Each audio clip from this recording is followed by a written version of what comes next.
मी सरपंच संतोष देशमुख बोलत आहे। माझा मुलगा विराज 7वीत तर माझी मुलगी वैभवी 12वी मध्ये शिकत आहेत। माझा पूर्ण परिवार अजूनही दुःखात आहे की मी त्यांना सोडून गेलोय। खरं तर अजून मला खूप काही करायचं होतं, म्हणून इतक्या लवकर सगळ्यांना सोडून जायचा तर प्रश्नच नव्हता। पण मला संपविण्यात आलं। जीवाच्या आकांतानं मी ओरडत होतो, हो मला नका मारू म्हणत होतो, मला सोडा म्हणत होतो। मी कुणालाच तुमचे नाव सांगणार नाही, फक्त मला जिवंत सोडा म्हणत होतो। अगदी शेवटच्या श्वासापर्यंत मी जगण्यासाठी लढलो आहे, पण माझा जीव जात नव्हता, म्हणून माझ्यासोबत बरंच काही करण्यात आले। पाणी प्यायला मागत होतो मी तर दुसरेच तोंडात ओतले। इतकेच काय, अंगावर इतके वार केले की कोणती जागा ठीक आहे ओळखायलाही मार्गच नव्हता। कुणी काठीने, कुणी कोयत्याने, कुणी रॉडने केलेत अंगावर माझ्या घाव। पूर्ण शरीर माझे रक्ताने माखले होते, पण मी हार मानली नव्हती, कारण माझ्या परिवारासाठी, माझ्या गावासाठी मला जगायचं होतं। पण कदाचित नियतीलाच हे मान्य नसावं, कदाचित माझे आयुष्यच इतके असावे, म्हणून माझ्या छातीवर नाचून नाचून माझे शरीराचे अवयव कापून ते आरोपी मजा घेत माझा जीव जायचा वाट बघत होते। आता तर अंगावर इतक्या जखमा होत्या की मला नेमक्या वेदना कुठे होत आहे समजायलाही मार्ग नव्हता।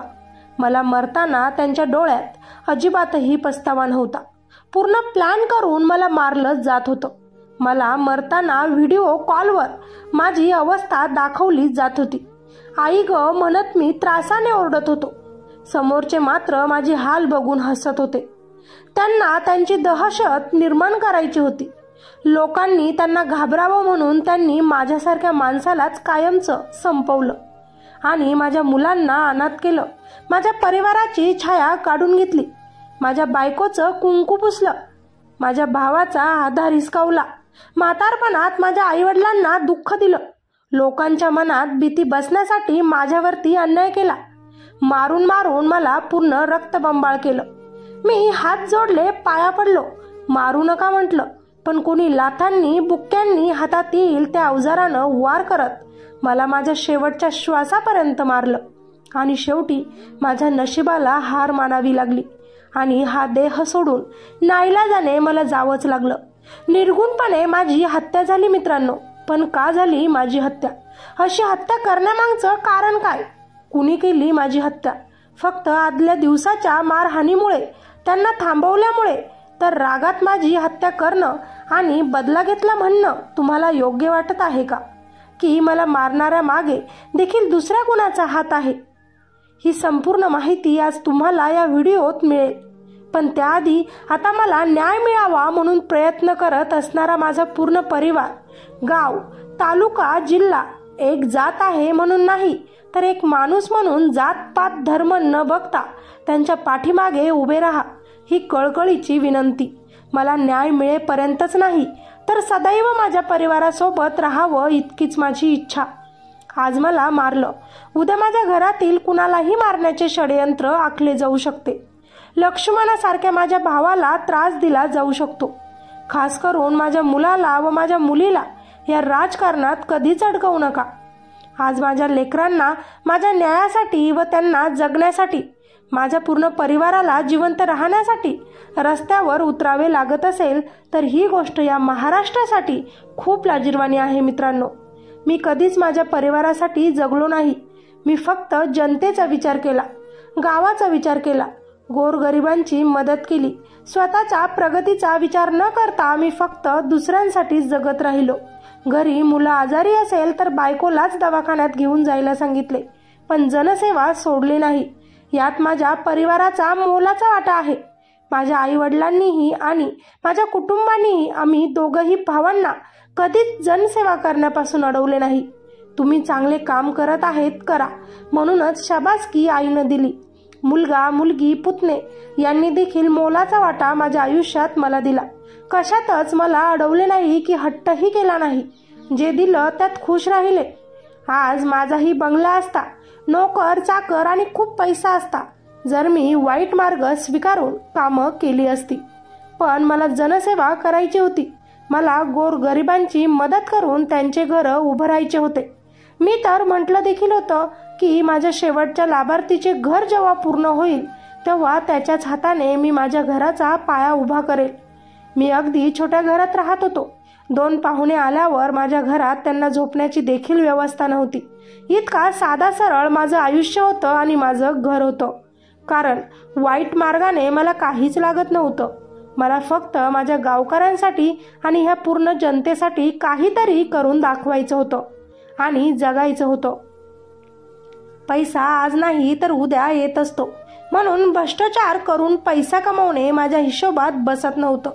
वाईट मार्गाने कमवलेला पैसा जास्त काळ टिकत नसतो, आई नेहमीच बोलते. म्हणून लोकांची सेवा करून 4 पैसे कमावूनच मी खुश होतो. पण तरीही काही लोक माझ्यावर मनात इतके जळत असेल याचा मला अंदाज नव्हता. हे राजकारण इतकं वाईट आहे मला माहिती नव्हतं. हे राजकारणात पैशांसाठी, नावासाठी, पदवीसाठी खरंच एखादी व्यक्ती जीव देऊही शकते आणि घेऊही शकते हे मला आता चांगलं समजलं. आपल्या या राज्यात कायदा आणि सुव्यवस्था आहे किंवा नाही याचा विचार एकदा तुमच्यासारख्या सामान्य जनतेलाच करावाच लागेल. माझ्या बंधू आणि भगिनींनो, मी फक्त एकच बोलेन, कितीही दुश्मनी असली तरी असे अघोरी कृत्य करायचा अधिकार कुणालाच नाही ना. मला जगायचा हक्क नव्हता का? माणूस आणि त्याच्या जीवाची काहीच किंमत नाही का या राजकारणात? मला न्याय मिळवून देण्याची जबाबदारी आता तुमच्या सगळ्यांची आहे. मला न्याय मिळाला तरच माझ्या कुटुंबाला समाधान मिळेल, नाहीतर आयुष्यभर ते माझ्याच दुःखात तळमळतील आणि असे आरोप करणारे आरोपी अपराध करतच राहतील. माझं कुटुंब रडतंय, त्यांना असे बघून मलाही दुःख होते. माझा आत्मा तडफडत आहे. चूक नसतानाही मला झालेली शिक्षा मी कसा विसरू? बदला घेतला म्हणून मोकळे होणारे ते आरोपी, त्यांना कठोरातील कठोर शिक्षा ही झालीच पाहिजे. मला मारण्याचे त्यांना पैसे मिळाले का? मिळाले तर किती मिळाले? त्या पैशांनी आता माझा जीव परत येऊ शकतो का याची जाणीव त्यांना झालीच पाहिजे. त्यांच्याही मागे अजून कुणाचा मोठा हात आहे का याच्या शेवटपर्यंत गेलंच पाहिजे. जे कोणी हे केलं त्याला शोधून काढलं पाहिजे. तेव्हाच मला शांती मिळेल आणि माझ्या गावकऱ्यांना व कुटुंबाला समाधान. माझ्यावर जळणारे लोक, माझं नाव पुढे जात आहे, मी पुढे जातोय बघून त्यांच्या पोटामध्ये कळ येणारे लोक, तुम्ही जिंकलात मला मारून. मी वाईट न वागल्याची चांगली शिक्षा मला मिळाली. धपाधप पाय आपटत एक लेकरू घरी आलं. वस्तूंची फेकाफेकी करत घरामध्ये गेलं. 3 सांजेची वेळ होती, रात्र झाली नव्हती. आई अशीच देवासमोर दिवा लावत होती. जगासमोर जे चालत नव्हतं घरामध्ये आल्यावर मात्र चाललं. बाहेर मात्र जे बोलता येत नव्हतं ते लेकरू आईसमोर येऊन बोललं. म्हणालं, खोटारडी आहेस आई तू, खोट्या मार्गावर चाललीस. आजपर्यंत माझ्याशी तू खोटच बोलली. आशीर्वाद देताना काय म्हणतेस? माझं काहीच अडणार नाही आणि माझ्या बाबतीत वाईट मुळी काहीच घडणार नाही. आईपासून काय लपतंय तिच्या लक्षात आलं. तिने लेकराला घोटभर पाणी प्यायला दिलं. हुंदक्यामधून वाट काढत पाणी पोटात गेलं. आई म्हणाली, आता सांग तुला काय झालं? तो म्हणाला, लोक हल्ली विचित्र झाले फार. सतत सगळे माझ्यावरती खाऊन असतात खार. त्यांच्या त्या अशांत अस्वस्थ नजरा मला कळतात. जाणवतं मला ते माझ्यावरती खूप खूप जळतात. तर माझ्याविषयी माझ्या माघारी बोलतात लोकांजवळ. मी पुढे जातोय ना माझा का पोटा त्यांच्या कळ? बरं, वाईट याचं वाटतंय की या वाईट लोकांचा एकसंग झालाय. मी वाईट वागत नसून यांनी मला बाजूला केलाय. आई म्हणाली, बाळा तुला माझा प्रश्नच नाही कळाला. मी तुला काय झालं म्हणाले, तू त्यांचाच त्रास सांगितला. सोडून दे ना, तुझ्यावरती ते रुसतायत की हसतायत? कारण तुला पूर्ण करायची स्वप्न तुझ्याच डोळ्यांना दिसताय. तुझ्या अपयशाची जी लोक पाहत आहे ती सगळी स्वप्न खोटी कर. दुसऱ्यांची रेग पुसण्यापेक्षा तू स्वतःची मोठी कर आणि हे केलं तर खरंच तुझं काही अडणार नाही. आणि आई आजही तेच म्हणेल की माझ्या बाळाचं वाईट काहीच घडणार नाही. आईच्या तोंडी देवाचा साक्षात्कार घडला आणि तिने लावलेल्या दिव्याचा लख्ख प्रकाश पडला. प्रामाणिकपणाने वागलो. आज माझी प्राणज्योत विझली. माझ्या घरावर दुःखाचा डोंगर पसरला. त्यांना साथ द्या. माझ्यासोबत जे घडलं ते कुणासोबतच घडू नये अशी प्रार्थना करा. नक्कीच या व्हिडिओखाली कॉमेंटमध्ये माझ्या न्यायासाठी मागणी करा। संतोष देशमुख यांच्यासोबत काय घडले आहे हे सगळ्यांनाच माहिती आहे, तरीही थोडक्यात आजपर्यंतची अपडेट बघा। 6 डिसेंबरला खंडगी मागण्यासाठी आलेल्या काही लोकांना मस्साजोग येथील पवनचक्की प्रकल्पाच्या अधिकारी आणि कर्मचाऱ्यांना मारहाण केली। सुदर्शन घुले आणि प्रतीक घुले आणि त्यांचे काही सहकारी जबरदस्तीनं कंपनीत घुसण्याचा प्रयत्न करत होते। तेव्हा तिथे ड्युटी करत असणारा वॉचमॅन त्यांना आत जायला परवानगी देत नव्हता, म्हणून सुदर्शन घुले आणि प्रतीक घुले यांनी त्या वॉचमॅनला देखील मारहाण केली व शिव्या द्यायला सुरू केलं। तेव्हाच त्या वॉचमॅननं सरपंच संतोष देशमुख यांना फोन करून सांगितलं।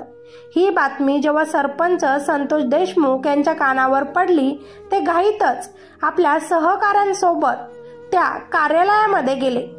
आरोपी सुदर्शन घुले व त्यांचे सहकारी जेव्हा मारहाण करत होते, संतोष देशमुख यांनी त्यांना थांबवण्याचा प्रयत्न केला, परंतु त्यांनी संतोष देशमुखलाच मारायला सुरू केलं। स्वतःच्या बचावासाठी संतोष देशमुख यांनी देखील त्यांना मारलं। त्याच्यात भांडणे झाले। सुदर्शन घुले जेव्हा तिथे अधिकाऱ्यांना मारत होता, तो व्हिडिओ व्हायरल केल्याचंही समोर आलं। याचाच राग सुदर्शन व प्रतीक घुले यांच्या मनात राहिला। दुसऱ्या दिवशी सुदर्शन घुले यांनी संतोष देशमुखच्या भावाला भेटायला बोलवलं। पोलीस केस वगैरे काही करू नका, आपण हा विषय इथेच बंद करू असं म्हटलं।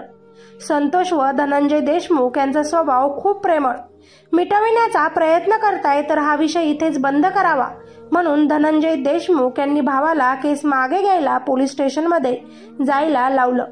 परंतु हा सगळा सापळा रचला होता।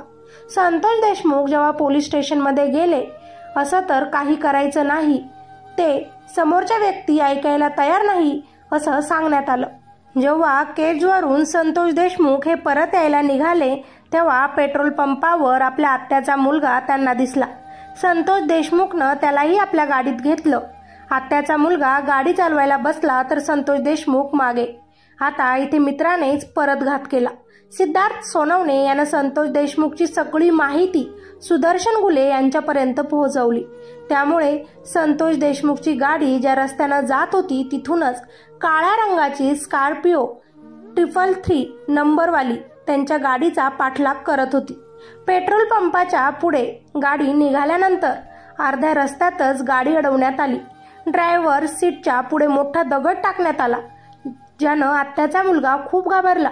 गाडीवर दगड मारण्यात आले, फोडण्यात आली आणि संतोष देशमुख यांना गाडीच्या बाहेर काढले गेले आणि त्यांचे अपहरण करून दुसऱ्या गाडीत टाकले व वेगात ती गाडी तिथून निघून गेली। घाबरलेला आत्याभाऊ घाईघाईतच पोलीस स्टेशन गाठतो, परंतु त्याची कंप्लेंट लिहायला पोलिसांकडे वेळ नसतो। 40 मिनिटांनंतर ती कंप्लेंट नोंदवली जाते। धनंजय वारंवार भावाला फोन करत होता। आईला फोन करून विचारत होता की माझा भाऊ घरी पोहोचला का। आई देखील फोन बंद आहे म्हणून आता घाबरली होती। धनंजय देशमुख 30 ते 40 फोन करून समोरच्याला माझ्या भावाला सोडा म्हणत होता। अर्ध्या तासात भाऊ घरी येईल म्हणून त्याला सांगितलं जात होतं।